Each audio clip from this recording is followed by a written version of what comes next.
Ok, bonjour tout le monde, bienvenue sur la chaîne. Je vous embarque en forêt pour tester un petit objet qui, je pense, est très pratique à avoir dans son sac photo. C'est parti. Aujourd'hui, je vais vous présenter ce petit objet, le Kenko Teleplus HD Pro. C'est un multiplicateur de focale. Comme son nom l'indique, il multiplie la focale, là en l'occurrence par 2. Donc je vais vous faire des tests avec un peu tous les objectifs que j'ai dans mon sac. C'est parti. Alors je vais shooter d'abord au 135 mm tout seul et je vais garder la même exposition avec et sans le multiplicateur qu'on voit la différence.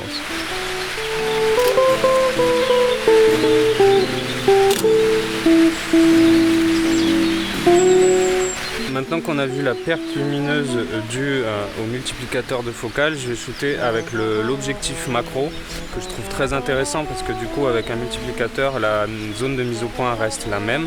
Donc je vais shooter au plus près avec le macro tout seul et au plus près avec le multiplicateur de focale et on va voir qu'on peut s'approcher hyper près.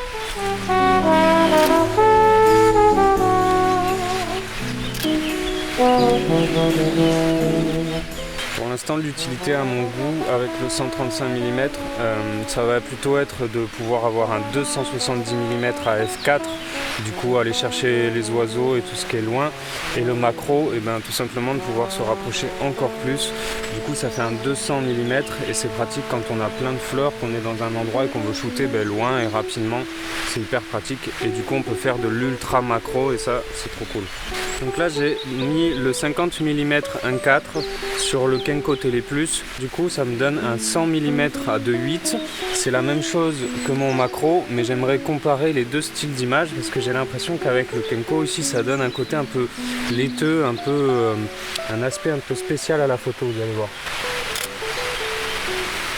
Là l'avantage c'est que l'autofocus, du coup vu que tous mes autres objectifs sont des objectifs manuels que j'ai essayé, là l'autofocus fonctionne parce qu'il a l'autofocus. Le multiplicateur il a lui aussi les contacts pour faire marcher l'autofocus et surtout pour récupérer les informations du diaphragme aussi, etc.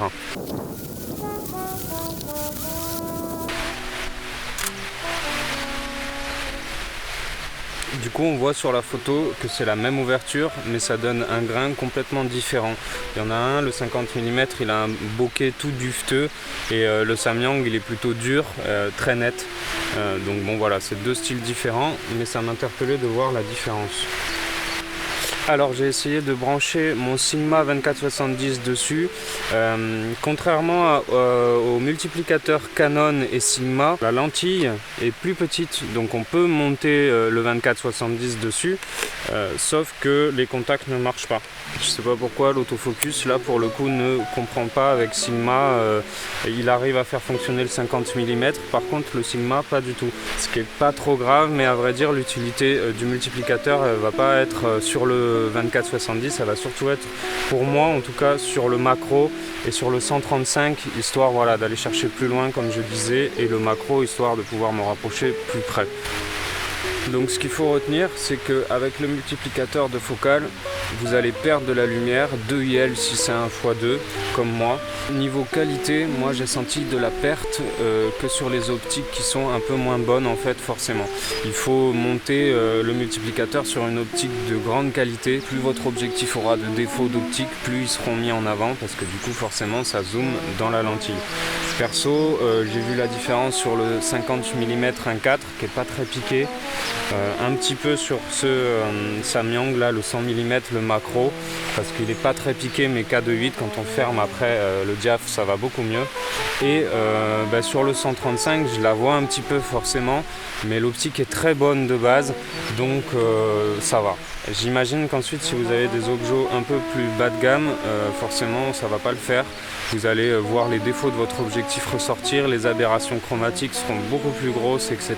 Et pareil, si vous avez une faible ouverture sur votre objectif, imaginons un 5-6, vous allez presque passer à 8 direct, donc vous allez perdre beaucoup de lumière. Je pense que c'est un bon compromis sur des optiques qui ont une grande ouverture et une grosse qualité. Sinon, si vous n'avez pas des bons objectifs de base, en fait, ça va pas vous servir à grand chose parce que vous allez voir la perte de qualité directe. Ok, c'est fini pour aujourd'hui. Merci d'avoir regardé cette vidéo. J'espère qu'elle vous a plu et on se dit à bientôt dans de prochaines vidéos. Ciao!